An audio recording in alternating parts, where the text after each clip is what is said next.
All right, guys, we have Joe Brady here. Everyone should have recording access. If not, just let me know and I can get it to you. With that, we will open it up to questions. Let's go to Skylar Callahan for the first one. Hey Joe, hope you're doing well. Kind of looking back at some of the Saints' defense and what they do, seems like a lot of offenses had success using the tight end. Is this kind of a week where you could see maybe Chris or Ian maybe step their game up a little bit?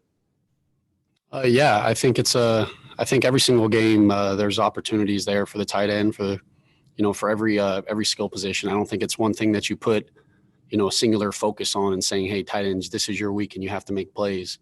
We're just going to continue to take what the defense gives us and kind of go from there. All right, let's go to Josh Graham for the next question.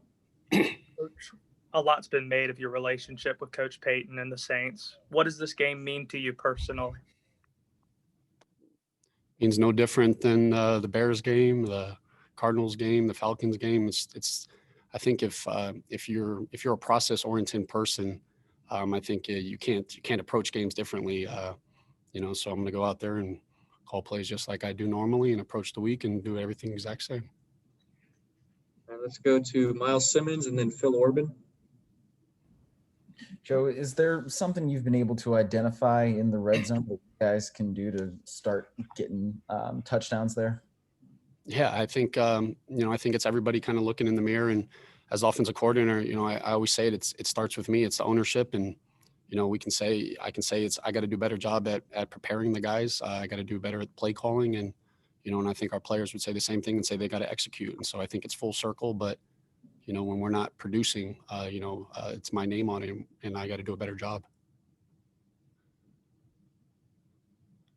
Hey, Joe, what were kind of the first most significant lessons you learned about the NFL from your time in New Orleans when you first got there in 2017? You just learn the professional, the mentality and the professional atmosphere, just the day-to-day, the grind, and seeing how men, some of the elite in the profession, just how they approach every single day. And it's impressive when you watch guys 10, 12 years in the league, how they take care of their bodies, how they do everything. And that was the biggest eye-opening for me coming from the college world. Let's go to Jonathan Alexander and then Joe Person. Hey, Joe, hope you're doing well. Question. So when you look back at Teddy at New Orleans, and now you have Teddy, the starter at Carolina, what stands out most? I think Teddy's consistency. I think Teddy's the same person from a mentality standpoint. He's just getting the opportunity to, get on the field. He did what he had to do this past year when he had the chance and with the 5 games. And I think I think one thing everybody knows about Teddy Bridgewater is he's consistent. He knows, he's prepared when he goes in every football games, and he makes plays when he's in those games. And so from that standpoint, that he's who he's been his entire career, and he's just now getting the opportunity to continue to build upon that. Joe, I know Sean had said when you left for Baton Rouge that he thought, that you maybe should have stayed in New Orleans, that it was maybe too soon. Can you kind of go through that decision? And was it tough at all, or was it just one of those no-brainers when you get that kind of opportunity? I think anytime you have an opportunity, you go to people that you trust and just talk through things. I think there's always, I think when decisions come up, there's it's easy to see what's next, and oftentimes the grass isn't always greener. And so you go to the people that you trust, and I trusted him, I trust him, and so I went with him, and I appreciate the advice that he gave. And I'm fortunate. Sometimes you obviously got to make decisions. You got to pray on it and sleep on it, and do what you believe is best. But I was fortunate for my opportunity there, and fortunate to be able to go to him for advice.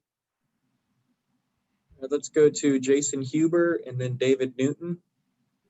Hey, Joe, when you look at this Saints defense, I mean, I know that there's some familiarities from when you were there a few years ago, but does it, just having that familiarity, does it make it, is it kind of different for you game planning, knowing that, you've been able to read this defense when you were there in New Orleans?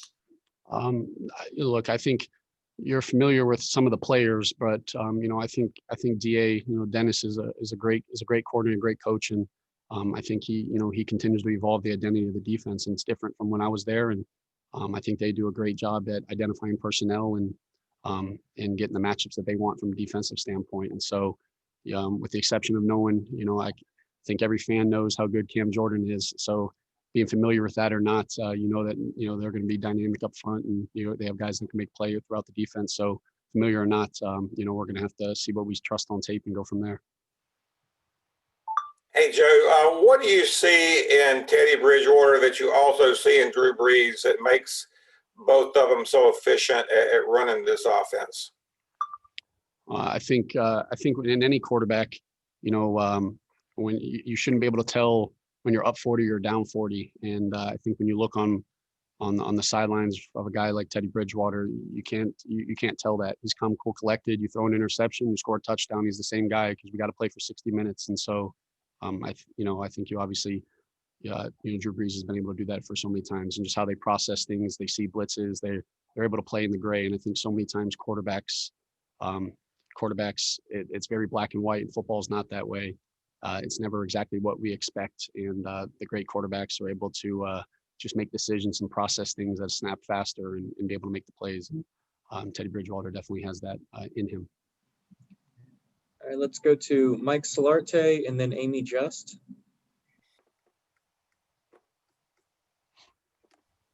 Hey, thanks, Preston.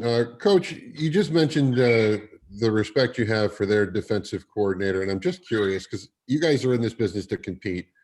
How much are you kind of competing week in and week out in that mental chess game of what's he going to do and what can I do to beat him? I know you're trying to advance the ball and help the Panthers win, but is there a little bit of that competitive fire in the coordinators as well? You're saying it from an offensive coordinators to offensive coordinators, or offense against defense? Correct. Offensive coordinator against defensive coordinator, that sort of thing, the mental chess game you guys might play.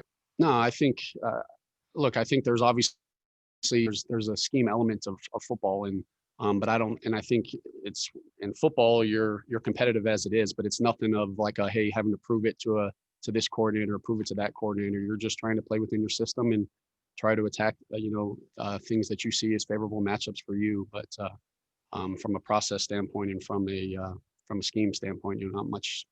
I don't get too emotional or too caught up in that aspect of it. Hey, Joe, long time no see. Hope you're doing well. Teddy talked about that 2018 season yesterday with you, and then how that built the chemistry between you. How would you say that season has benefited y'all moving forward here, even though it's been a couple years?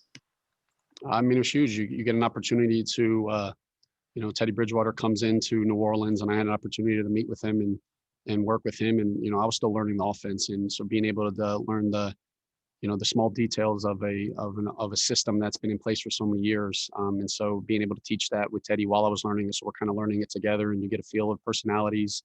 And then just, growing that entire year, it was the season obviously didn't end how we all wanted, but there was a lot of success in that season, and just seeing how, a guy like Drew Brees approaches it, and sitting in the room with Teddy and Taysom and the quarterback coach and Pete. And, it was just, our relationship was strong, and I'm fortunate to be able to be with him right now. All right, guys, we only have time for a few more, so let's go to Jonathan Alexander and then Joe Person.